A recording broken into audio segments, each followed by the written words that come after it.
Welcome, everybody.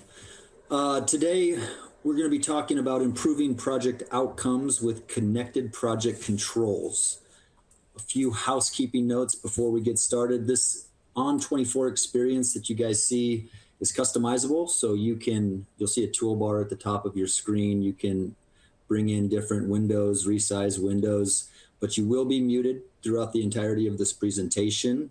If you have any technical issues, you can use the chat feature and we will have our host help troubleshoot any of those. And lastly, there's a Q&A box that you can open and you can submit questions for us. And if we have any time at the end of the presentation, we will get those answered for you. So I am John Upton, Vice President of Product here at InEight, and my co-presenter is Megan Siefker. She's the Customer Success Director at InEight, and we'll be tackling this connected project controls process together. A little bit about InEight, the InEight platform. It's an integrated modular product. We're going to focus most of our time on project controls today. You see a couple products highlighted there. We also have plant pricing and scheduling and project information management, all coupled with the report and explore to bring all that data back into reports and dashboards. A little bit about InEight. We have over 900 customers across the globe, and they're pumping around $1 trillion through our products. So let's dig into it. So what are we going to cover today? We're going to discuss the disconnected state of project data and highlight where those breakdowns occur. Since we only have an hour, we can't obviously talk through all of our integrated solutions here at InEight, but we do want to focus on execution, change management, and forecasting.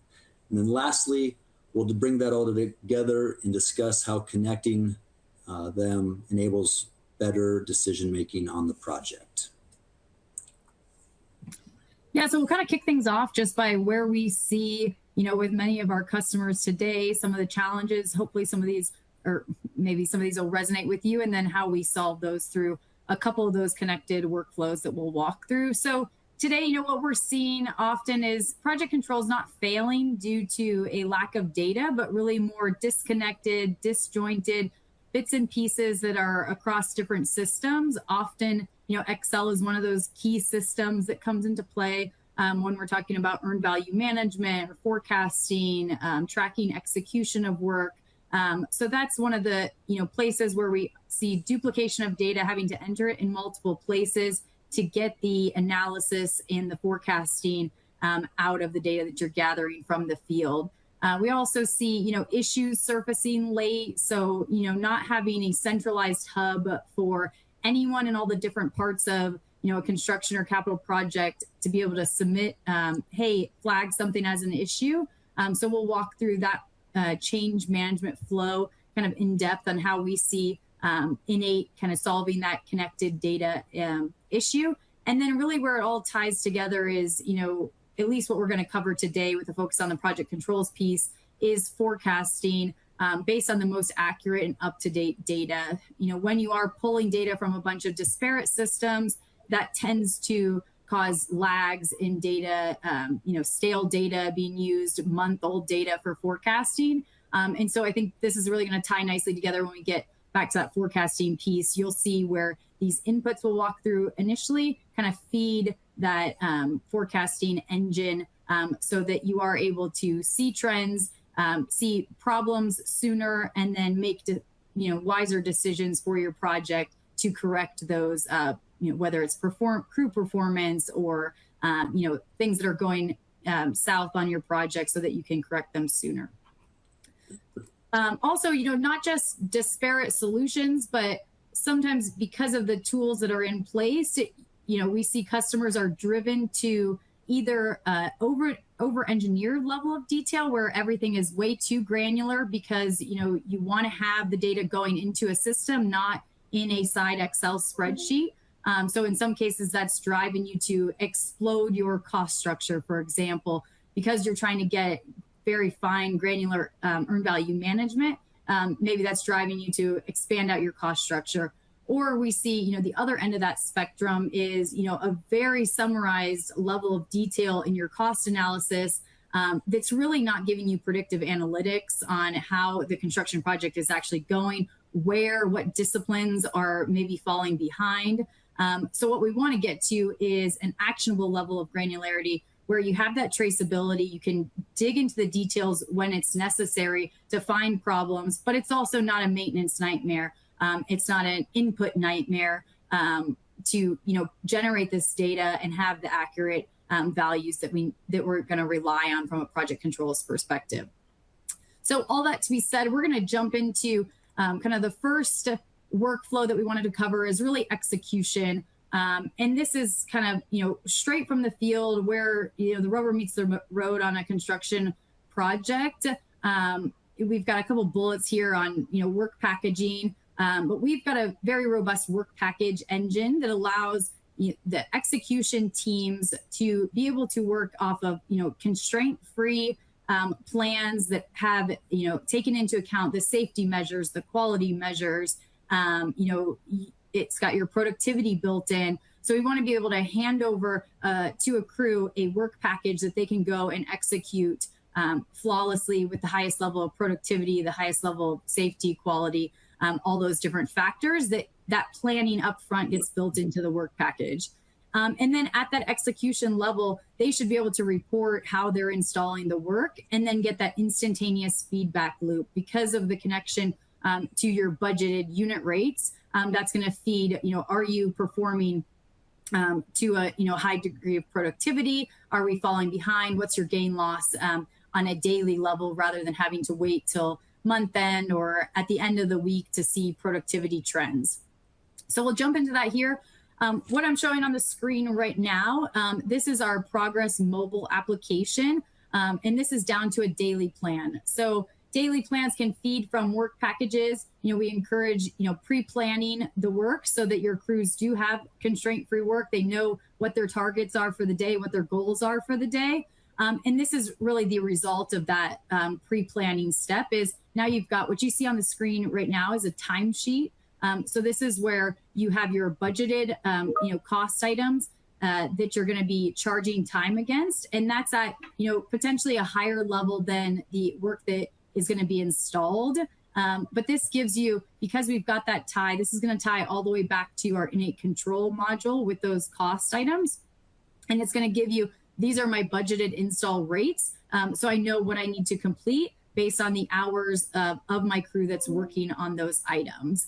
So that's the timesheet tab. And then with that on your daily plan, you can see exactly what work needs to be installed. So the same entry point that I'm entering time, I'm also entering my quantities, and I can view my planned quantities. So my superintendent, my field engineers, those folks have put the time in to plan out the right work for my crew size. And then I'm going in and seeing what are the different, in this example, piping's always an easy example to show because it's pretty clear cut. You've got cost codes that are maybe at a pipe size, for example. And then when I'm a foreman installing the work, I want to know, what spools do I need to get installed today? What valves, what instruments, things like that are more understood by a foreman or someone out in the field. So that's what you're seeing here is some spools of pipe. And then do I need to have them offloaded or staged? Do I need to have them fit up or fabricated? The different steps in that process can be associated to claiming schemes that get set up in our plan module as well. And then I can, just as easy as checking off the box. Obviously, I know, this is from a foreman or, whoever is managing your crews. So, field-facing person, I'm able to select the items, and then that's going to feed all the way back into control from an earned value management perspective. So we'll start seeing these when we get to the forecasting piece. Now, this is just one of the entry points for direct hire construction. But we've also got contract schedule values can come into here. So you can start tracking subcontracted scopes of work based on how your subcontractors are going to be billing you, how you're going to be incurring costs against that, or also scope items from InEight design. So on an engineering scope, obviously it's different deliverables, different things that are going to drive earned value management for those type of scopes of work. So that would feed from InEight design. And all of this is going to feed the most accurate data into InEight control. So field validated earned value is what we're looking to gain from this progress measurement here. Next, you'll see this is the instantaneous feedback loop. So because I had my time entered against a cost item that has a budgeted unit rate, and then I entered how much quantity I completed against that, all of those different, we call them components that roll up to a cost item, I can immediately at the end of the day, once I've entered my time, I've entered what I completed for the day, I can see my gain loss. So am I in the green where my crew performed better than our budgeted unit rates? Or in this example, you've got one where we lost 16 hours, so we weren't performing our welding up to par with our budgeted unit rates. Maybe we need to shift things around. How many people did we have assigned to that welding operation? Were we, overkill on that? So we can make those adjustments on the fly. Tomorrow we'll do better rather than having to wait around in arrears to get that feedback loop. And this is going to feed then to everyone as well through reporting. So on the job site, I'm, project manager level, I'm getting this data daily, the feedback, so I can go hone in on what crews are struggling, not just the foreman out in the field also seeing that. So next we'll jump into the change piece. So I mentioned earlier, wanting to be able to capture changes wherever they originate is really our goal with InEight change. And so we take in data from the field directly on that iPad that I was just showing. We take in data from maybe it's a quality form that has the button, hey, flag this as an issue, from InEight document. If there's an RFI that results in an issue, we want to be able to flag in any parts that someone's interacting with the InEight set of tools because they're managing different scopes of the project. We want them to be able to flag, hey, there's an issue, so that we can capture all issues and then have that tied to the scope and cost impacts at the source. So giving that visibility throughout the project from engineering all the way through closeout, any issues that are coming up. So we'll walk through what that kind of looks like. I know this is kind of a tough visual because it's a small screen, I'm sure, on your end. But this is that daily planning application. So just like I had my timesheet tab, I had my quantities, and then I was seeing the productivity piece. This is just viewing it from a desktop version. But you can see on that iPad, I'm able to create an issue directly in the field. I'm a foreman. I don't know if this is going to have a cost impact. Maybe I don't know if this has contractual impacts, but I'm able to at least flag it, add associated pictures, input my notes, and where that's going to land is then within InEight change. So then it can be routed to the appropriate folks on the project to go through the pricing, submit this to your customer or the owner, or maybe there's downstream impacts if you have subcontractors that might be involved or contractors that could be involved in this. So what you see here, this is now we've jumped into InEight change, and that connection point is you can kind of see right in the middle of your screen. It shows created by John Upton via plan with a hyperlink. So that would actually take you back to that daily plan where this issue originated. Now, if I had created this from a document RFI or from a form in compliance, you'd see that same hyperlink taking you to that source where that form was entered.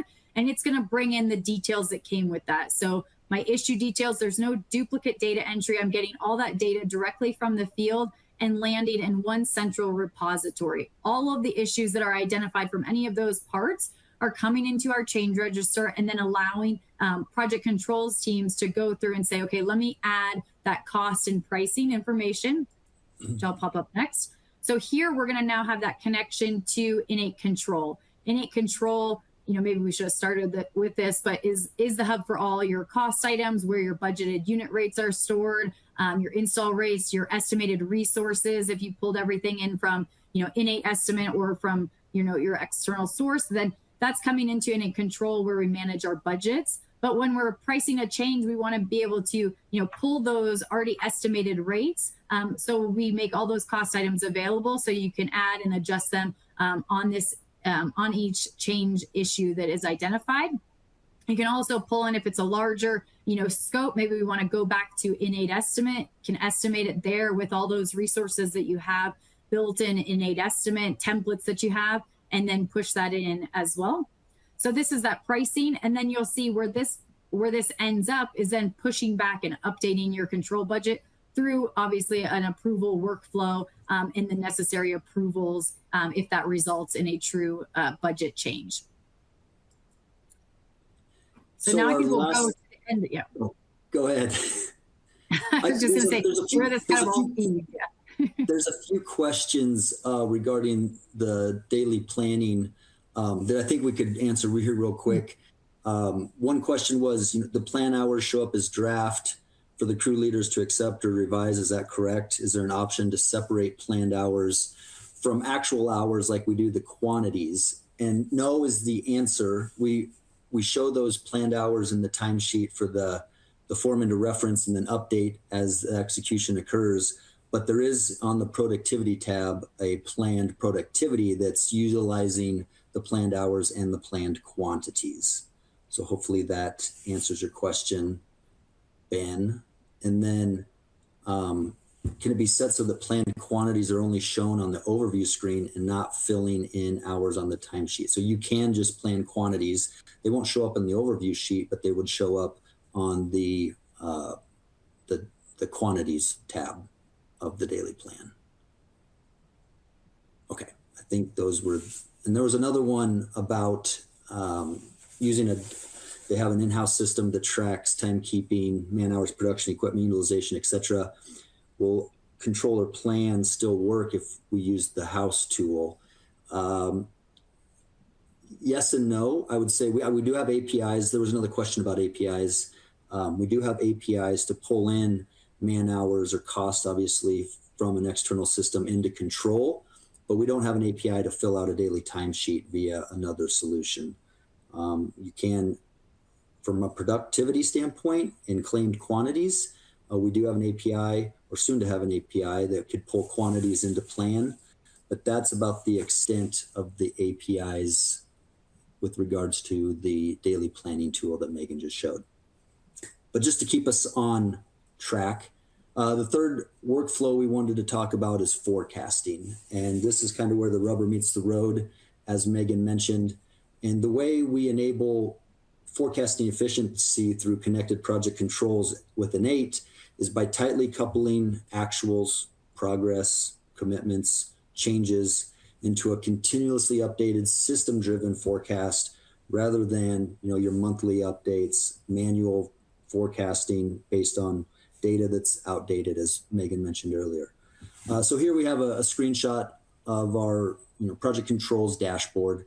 While it does a good job of highlighting and summarizing key metrics, the real value of InEight is at the detailed level. So I'd like to discuss some of these detailed integrations that we have and show how we get to this more reliable forecast actually in app. So as I mentioned earlier, you can adjust the sizes of your screen. You may want to make your screen a little bigger for this because there's a lot of data on the screen. And I did that on purpose. So I created a custom forecast view. I brought in a bunch of metrics, some KPIs like CPI, productivity factors, gain lost, and some other metrics to help a user analyze the health of their forecast. But I wanted to dive into a few examples of the integrated nature of InEight. And so the first value I want to highlight is the to-date quantity. So this is what Megan had on the timesheet for the quantities against the components. This value, it can come from plan. We can take it from design for our engineering folks. We even can take it from contract and the line item schedule of values if you're trying to objectively measure your vendor's scope. But this is a objective claimed value. It's not an opinion. It's not a guess. It's coming from the field. It's coming from discrete measurable quantities. It ultimately drives our percent complete. And due to that, which is driving your earned value. And then it also is a big part of our forecasting. You can't forecast where you're going to end if you don't know where you're at today. So we have a lot of out-of-the-box forecast methods that utilize the resultant remaining quantity, because we take the remaining quantity times a unit rate, whether it's your estimated rate, your budget rate, your straight line, what we call average performance rate, and add that to your actuals today to get your EAC forecast. But it is probably one of the most important values that's driving our forecast through InEight. So if we look here, we got 107.95 claimed on this cost item 1160. And where does that come from? Well, that comes from plan. So here we can see that that one cost item 1160 is tied to 4 components in plan. These are discrete components that have rules of credit and claiming schemes. And this is one of the prime examples when Megan was referencing, trying to find the right level of detail. And we see this happen a lot with a lot of customers because we have some customers that have hundreds of thousands of components, but yet they're all mapped to 3,000 to 5,000 cost items. If these components are likely broken out by area or segment or discipline, but I don't need to forecast what each area is going to cost me typically, but I do want to know the earned value and the percent complete against each of those areas to drive my earned value. So that's where this connected system really enables customers to minimize their CBS structure and not get all that additional detail that just takes a cost controller hours and hours to drill through. Put some of that more discrete detail in some of our other integrated products so that your field engineers, your superintendents can manage the quantities, and the cost controller just has to worry about the forecast. So this is you can see 2 of these components, the top 2, that first step in the claiming scheme is complete and they earn 5% of the component quantity. So if you do the math, it equals 107.95, and that's what shows up in control. So that's what we talk about, objective claiming and getting as accurate as possible to drive an accurate forecast.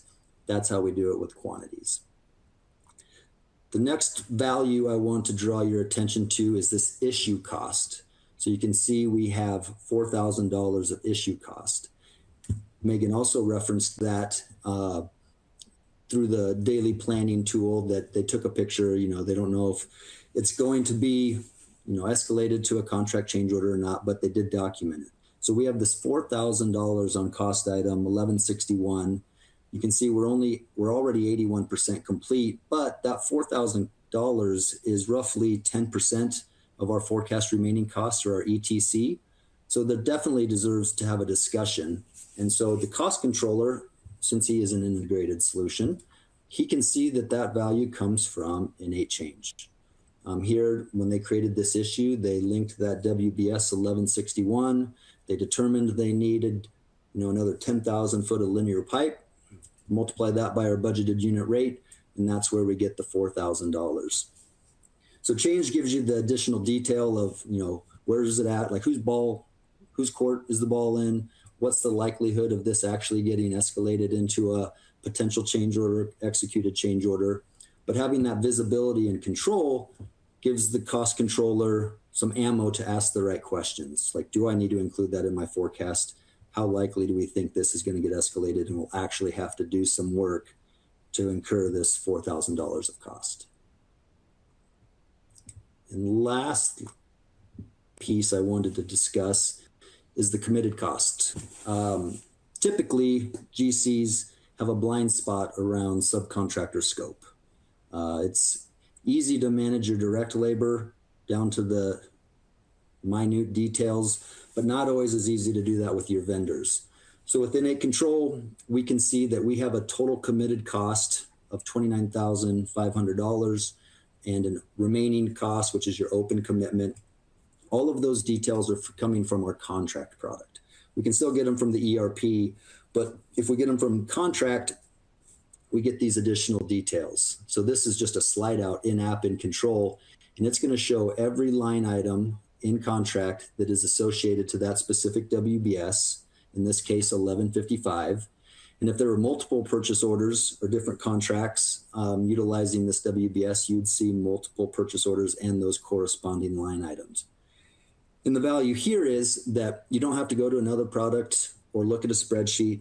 I can look right here and see I have 4 line items. I can see the values, the quantities, the status, even the goods receipt, the invoice receipt, accruals are visible for that additional detail. And then if you really need to get into going to talk to your contract manager, like what's the likelihood of a purchase order, a vendor change order, etc.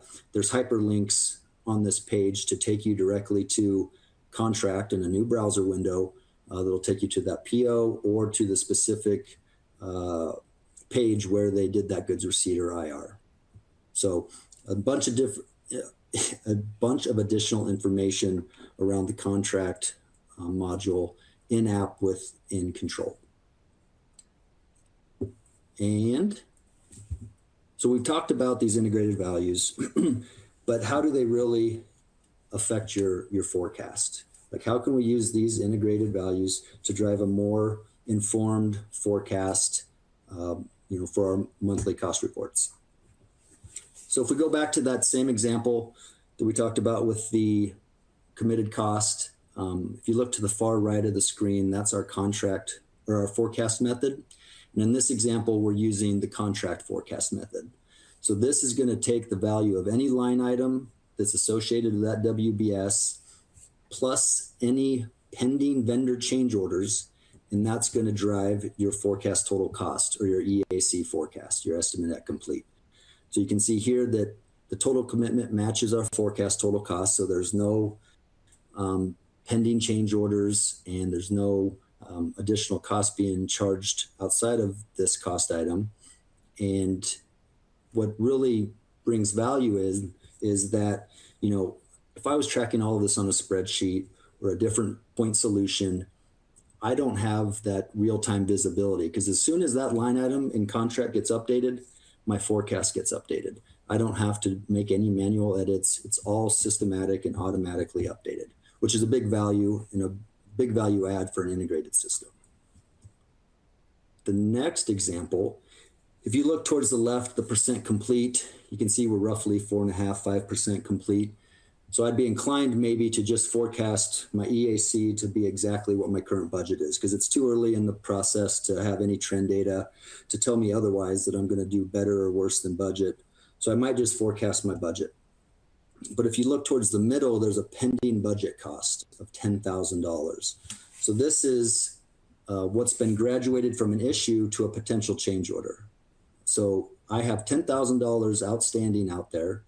And if I was reasonably assured that that's going to be approved, I might want to include that in my forecast. So if you look on the far right again, I created a custom forecast method, which we can do with InEight Control. And this forecast method is taking all of my current budget plus any pending values to drive my forecast total cost. So imagine that 10,000 was 100,000 or 500,000. That's a big number that you don't want to miss out on your forecast. You have a big swing month 1 to month 2. And that's also something that could be easily overlooked if you didn't have this integration and you're relying on somebody to update spreadsheets or take an Excel dump from one product or point solution and import it into this solution. So another valuable asset for the integrated solution is those pending costs. And the last workflow that I wanted to talk about on utilizing the forecast information is this committed cost forecast method. So the committed cost forecast method is going to take any actuals you have plus your open commitment or your remaining commitment, and that's what's going to drive your EAC forecast. So in this example, I can see, and I guess I should say that this committed cost forecast method is typically used for stable vendor scope, mid to late stage with little uncertainty. That's where we see it typically used the most. But using it here, I'm 48% complete, and I have a lot of questions because I can see my EAC forecast is $31,000, but my purchase order value is only 20. So that's going to raise some questions, hopefully, for your cost controller. Like, are we underclaimed? Are we a lot further along than 48% complete? Or do we have other trades hitting this cost item that shouldn't be, with either direct labor cost or something that's outside of this purchase order? All reasonable questions, but it's brought forward to the cost controller due to the integrations that we offer. We do offer manual forecasting as well, but if I were just to manually forecast this cost item to be equal to my commitments, I'd be missing out on a significant chunk of money. So we try to steer people away from the manual forecast because that basically negates a lot of the integration possibilities that we offer. But this is another example of the connected integration and bringing questions to the cost controller so that it's not like data is lost in the abyss. It's right there in front of them to make actionable decisions. So yeah, that was the last workflow example that I wanted to go through. So to sum that up, with the InEight control, we strive to enable a single continuously updated version of the truth. We don't want outdated manual periodic updates. We want the system to automatically update your forecasts so that you have a proactive financial control of your operation and of your project. I don't know, Megan, did you have anything to add on the forecasting piece? Yeah, I just think that, one of the key pieces of our solutions is very heavily quantity driven. And, John mentioned this is not an opinion, that quantity that's being claimed, it's verifiable. So the reason we're giving these layers of, granularity that expand from this control solution, where we're really feeding the data into here so that you can look at it, go through this analysis that John went through, make decisions, dig a little deeper where necessary. You see the pop outs over to jump back into plan or jump into, what are my contract line items? And the reason we're giving that layer of granularity is so that you can get to something that is not an opinion based. It can be verified in the field. It can be verified by a contracts manager. You can go directly to the issue and see what's causing that. And I think that's really critical. That actual quantity to date, those forecasting methods that John was showing, that are automated and continuously updating, they're going to rely on that quantity that's been completed too, because we're basing it by, what's the quantity remaining, and then what are my, what's my performance today, what's my install rates to date, in some of those forecast methods too. So that's really an important piece, because oftentimes that's a shift in thinking for some of our customers who haven't been so heavily quantity dependent, often because maybe you didn't have a system where you could get to that level of detail that gave you the confidence in the quantities that you were completing.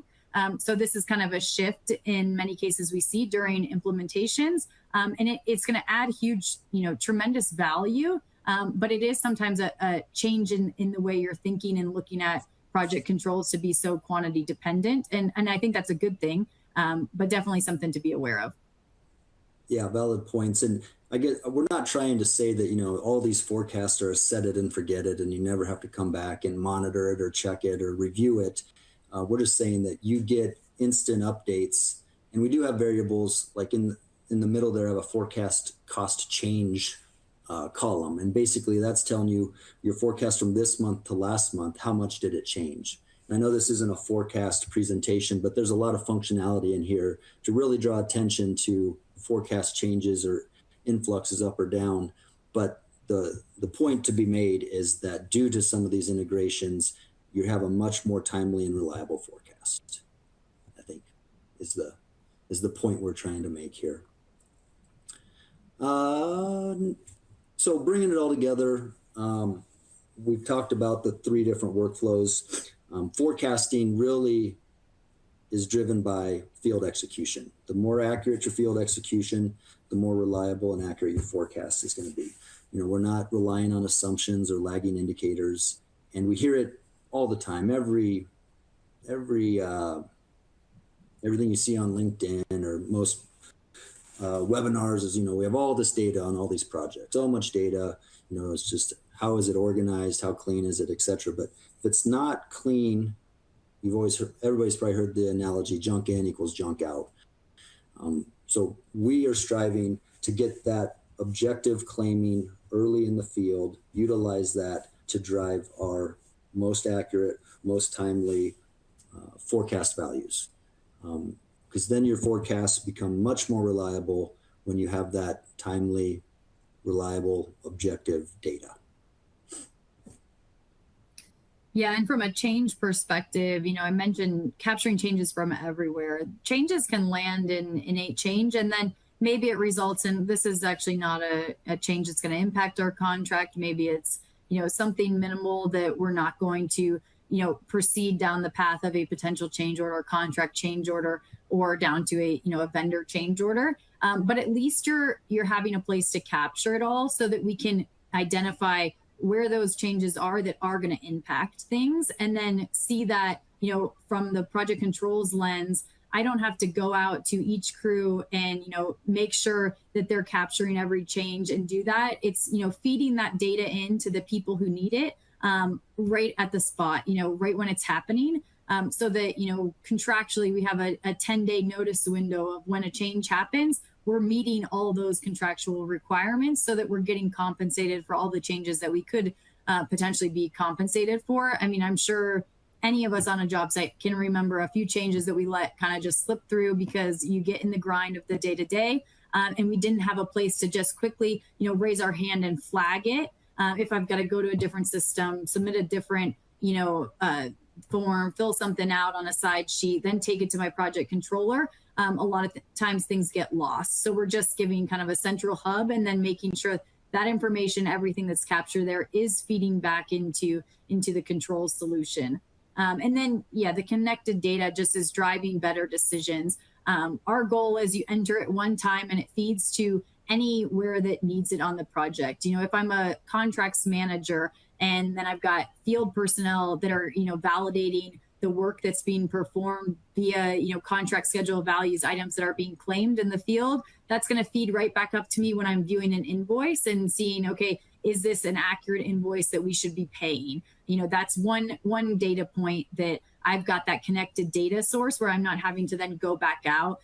So trying to remove, things that you're doing via an email to someone today that's just getting lost in a series of emails. It's giving me access to all those different bits and pieces of data that are collected throughout the entirety of a project's life cycle, so that I can make the decisions I need. I can drill into the detail that I need to see. We try to put in, throughout our solutions, hyperlinks. If it originates from somewhere, give me the hyperlink so I can go right to the source to see that expanded detail and view. From in control, you saw, I want to see the actual quantity. I can expand that out. I want to see the individual components that were completed. So giving that right level of detail so that we can make those informed decisions is really what we're trying to solve for. And I think, today we highlighted just 3 of, I would say, some of the most basic workflows in the project controls space. But there are so many other connection points and tie-offs. All of these things might generate documents, for example, and being able to connect directly to InEight document. So anywhere there's a document, we're going to provide the link to get to InEight document. So it's all stored in one document repository. Having a form that you can tie off and jump right back into InEight change. Those connection points that we're always looking to, and continue building those connection points, obviously, as we evolve the products, but really trying to tie off those key ones that hopefully we represented here today.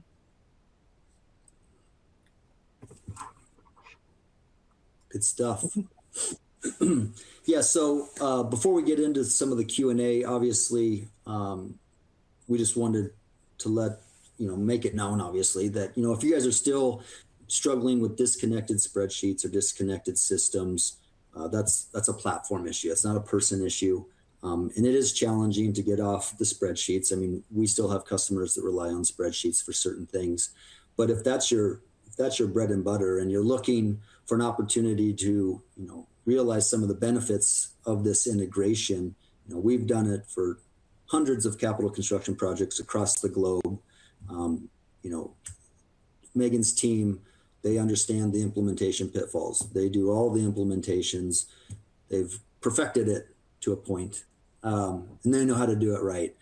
So if you guys have any further questions about some of these before we jump into the Q&A, there's a little survey box, I believe at the bottom right, potentially, or up in your toolbar, that you could complete this post-event survey, letting us know you'd like more information, and we'll obviously reach out and get you that information. But just making sure you're aware that if you do want more information about how InEight and all the products, I mean, as Megan mentioned, we covered 3 integration touch points out of probably 30 across our solution.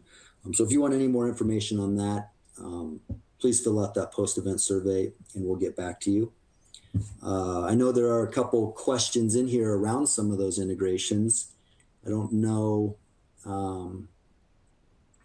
I saw one around. I'm looking at a question here regarding the process from an estimate is confirmed, becomes your formal budget, and then obviously recognizing the ability to take that cost breakdown structure, break it down into more detail within InEight plan that's eventually going to feed your daily plans. The question was, is there a common point where a job decides to move from throwing all the items directly into your cost structure, and then, you know, you've got now a blown up cost structure, to using the plan feature? And I would say, yes, what we generally guide customers to is, if, you know, your cost structure carries a budgeted unit rate. I mean, and this is maybe more specific to like direct work, scopes of work that you're going to be installing out in the field. But that unit rate, if it's the same for a number of cost items, those should be able to be combined, and then you use components to break that down further. You can apply area tags to components, so you're viewing your percent complete by area or by piece of equipment or whatever you need from a scope definition perspective. You can apply those tags to components and view reporting on that from a percent complete standpoint. But I would say, yeah, you definitely want to get your cost structure to where, you know, similar types of work are being performed against the same cost item. That gives you then the ability to run that trend analysis on the forecasting too. How are we performing our, you know, concrete foundations? I don't want to just see one foundation, have that install, and then have to go find a bunch of different cost items to forecast my other foundations because we're not installing them at the rate we anticipated during estimating time. So that's a pretty typical one. And I would say, when are you putting components in plan is generally when you're getting to a point where you have IFC drawings. That final, you know, takeoff that you're doing, you're dumping all that takeoff data in. And then that can also update your, you know, forecast takeoff quantities at that point as well. So you've got the most accurate scope that you're going to actually be installing. Yeah, I think another point to add there is the way you break that down. We didn't really touch on it, but we have this value that we call account codes that is heavily utilized in estimating control, plan progress. It's how you normalize all your work across the organization. But the way you break it down, obviously that rolls into an account code that's tied to a cost item. And one of the integrations that we didn't really touch on for you estimators out there is based on that account code. We send those as-built values and productivity rates, as well as our forecasted rates, back to estimate to be used for benchmarking. So when they're bidding a new project, they can see how, say, our project that we're currently on is very similar to the one that they're bidding. They can see not only the as-built, so what are our actual unit rates and how do our estimated rates compare, but maybe we're forecasting, you know, to be 30% over budget, or my PF is going to be a 0.5 when it's all said and done. I can utilize that in my estimate to make informed decisions and make sure I'm not leaving money on the table. So that was a good question. There's also one, you know, the feedback loop on the daily cost. Is it only man hour per unit? And no, the answer is no. We do show a cost gain loss, and that's through reporting. We have some heavily utilized reports. Crew performance reports probably are the most heavily utilized. And so we do show, and I would call it directionally correct daily cost gain loss, because we don't have fully burdened rates in our master data, but we do have base and burden, but it doesn't take into consideration, you know, the overtime, double time, or if you have any premiums associated. It's kind of doing that standard gain loss based off of, you know, whatever's loaded against that employee through master data. That makes sense.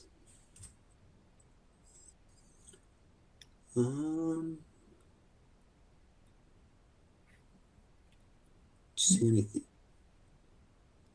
There's one around which forecasting method best covers it all in terms of ETC or actual or current estimate.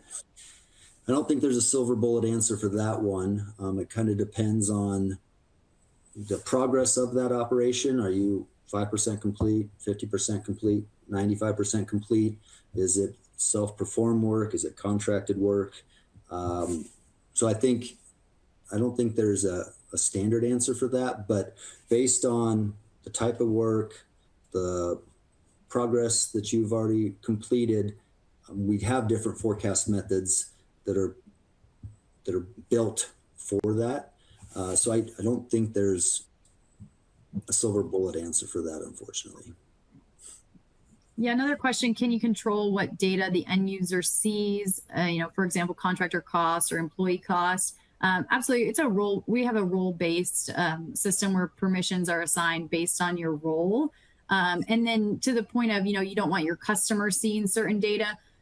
Often the use of the InEight controls module is, mainly your own internal folks, and then you're producing owner-facing reports, whether that's via our reporting APIs or the standard out-of-the-box reports, which you can filter to some extent and customize to some extent, or the dashboards that we have available. So you're kind of picking and choosing, this is the detail that I want to showcase to my owner, and then making that a standard. Every month they get this report. It's selecting that data that you want to show and not what you do not want to expose to them. From the user standpoint, yep, absolutely. If there's data certain end users should not be seeing, then they would not have the permissions to view that. See another one, does the actual cost from payment application get connected to forecasting? That depends. So we have some customers that do not rely on an ERP, and then we have some that do. So we do have a setting for those customers that do not utilize ERP integrations, that we can pull, those invoice receipts as actuals into control, which will then drive your forecast. Otherwise, if you are using an ERP, we would just pull that invoice information directly from the ERP and utilize that in the forecast equations.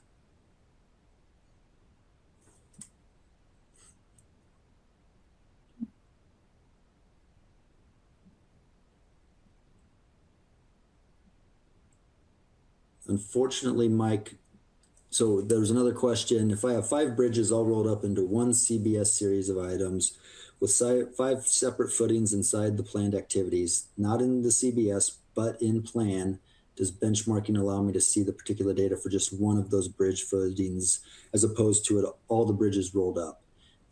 Through the actual benchmarking feature, no, because that's by account code, so they would all be summarized at that CBS level in the account code. But there are reports that would show that you could utilize to reference. Obviously, it's not going to be as integrated as the current benchmarking feature, but you could get to that data. It's just not going to pull up an estimate in your benchmarking column. If I understood that correctly.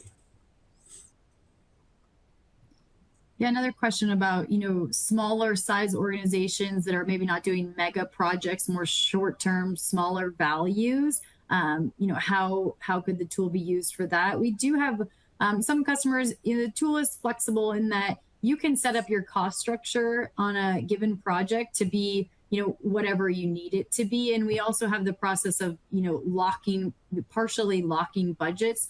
So we do have a number of customers who will set up one project as it's named within InEight control. But that project, the first level of it is multiple different projects within that. And then you kind of build out your hierarchy like that. So you're not having to do the work to develop a whole new project every time, but you kind of build your cost structure to indicate, okay, I'm working on this project. And then you can do, forecasting across, maybe it's a scope of projects that one person is managing.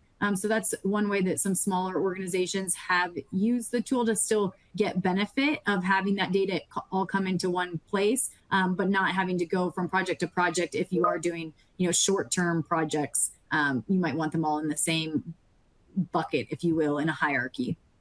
And that really comes down to how you're tying to your ERP too. So configuring that is something we have done before.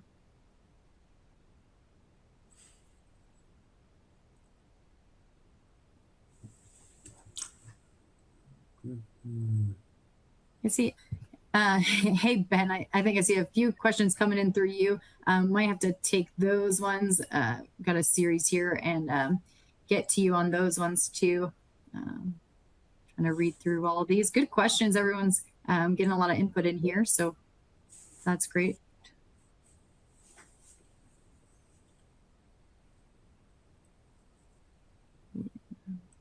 Looking at here. So we've got a question on sandbagging, a favorite topic of mine from the old days of being a superintendent. No one's ever sandbagged their progress, right? So the question is, when, if crews are sandbagging, we talk about, field verifying. If there's a way to, connect QA documents to record that daily progress. I'll say we definitely have with our completions module, we can tie plan components to the ITPs that are the forms that need to be completed against those components. And that's one way to make sure you're getting the quality documentation with that. But within the claiming steps, we have the ability to assign, and some customers use this for like a 5-10% quality holdback, but you can associate it to a quality step in the claiming scheme. And that helps with, when you're doing things like a schedule update. If I want to update my schedule and finish out activities, I don't want to have that, final 10% holdback. So I would just look at the, construction complete steps. That's one way some folks have handled that. But while still leaving crews the ability to kind of keep that 5% holdback to themselves and then claim it up when they're ready. So that's one thing you can do with those set claiming schemes that you apply to components. Whether you have multiple steps or it's just standard on all of them, you have a little bit of a holdback. But generally, our goal is to, eliminate the sandbagging and expose that so that you can actually do financial planning during forecasting to say, hey, we have these, areas where we have great opportunity and let's capitalize on that. I think, traditionally sandbagging was a way to sort of hide areas so that you could come back to them where needed. And hopefully we're getting to a point where you actually get to, capture that opportunity and take those profits by, exposing it early and still also forecasting, correctly for maybe the areas that you are not doing as well in. So, pulling those forecasts down into like contingency buckets or some different, schools of thought on that too. Yeah, another one, how do you verify actual quantities performed in the field and the frequency of the reports?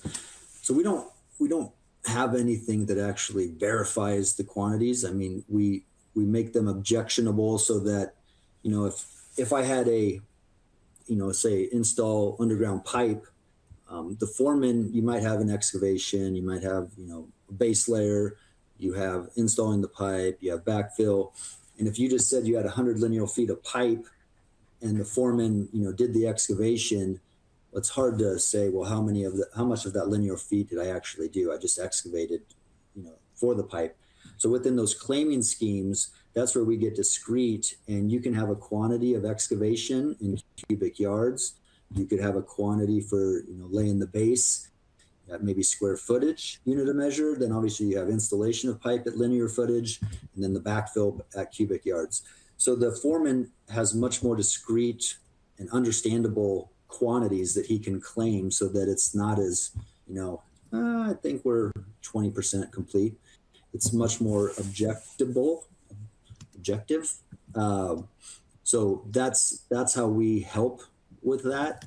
But yeah, it's up to the foreman, the field engineer, the quantity surveyor to go validate the actual installed quantities. But yes, we do have reports. We like to see people do them daily. That's the most proactive, but weekly is probably, for some of our customers that do have the quantity surveyors that go and validate exact quantities, I'd say that's probably more weekly. But for the, the self-perform guys that I'm a field engineer and I'm doing that pipe, I know how many yards I excavated, and I will be able to claim that via the claiming schemes to get, a real quantity back to that cost item to help drive my forecast.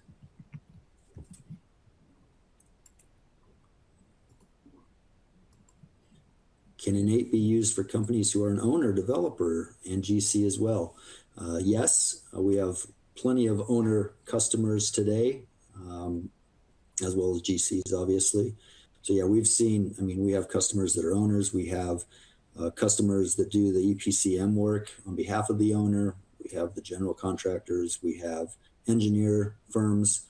We didn't really get into the engineering side, but basically everything you do in plan, we have another product called Design that basically mimics exactly that. You have scope items with claiming schemes on drawings, and that discrete objective claiming for that type of work as well. All of that still progress comes back to control via the actual quantities. So yes is the short answer to that question. Yeah, and I think too, there's some different connected flows that become more pertinent on the owner GC side. Some of the contract stuff that we didn't highlight as much today, and maybe less of the plan field execution module. Correct.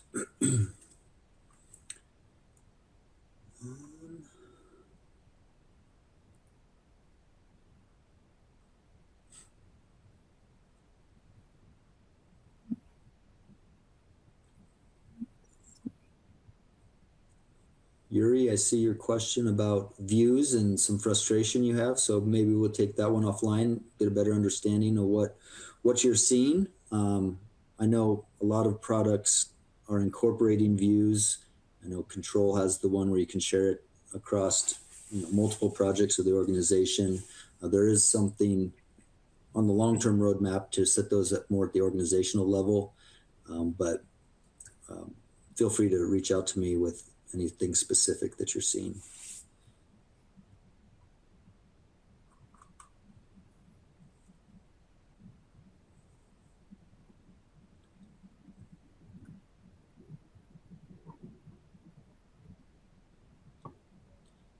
There was a question about scheduling and schedule risk analysis. Yes, we do have a tool for that. InEight Schedule is kind of a combo of both. It does the risk analysis as well as offers the CPM scheduling functionality. That's another integration that we didn't touch on, the schedule integration. We're actively enhancing the way our schedules product integrates with the platform. Right now we started with Estimate, so there's a bidirectional integration between InEight Schedule and Estimate. And next on the docket is Control, and we will continue to invest in those integrations. But yes, we do have InEight Schedule is the tool that you are looking for, and it does both. It does the CPM scheduling and risk analysis.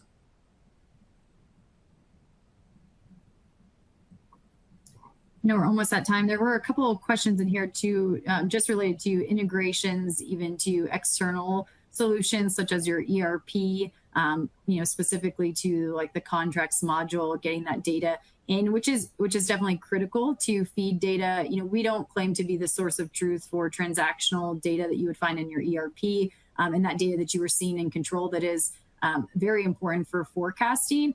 All of our integrations information is published for the public on our knowledge library. So maybe just a little plug before we have to wrap here. That's also available. It's just learn.innate.com. And then if you go to platform, there's an entire resources section with all of our integrations documentation.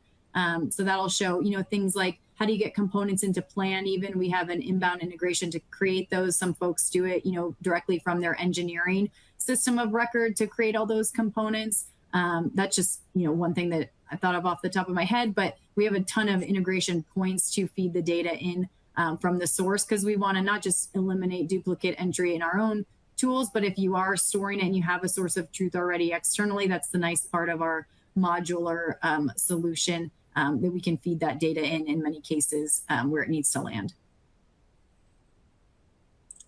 And we are at time. There was one question, how do we reach out? Again, if you fill out that survey and say we would like more information, somebody on our team will reach out to you and give you the information that you need to evaluate the commercial platforms that you're looking through to see what's the best fit. And Yeah, and all we'll we try to got. get to all these questions too that weren't able to get to. So we'll make sure we follow up with you individually. Thanks, everyone. Thank you very much.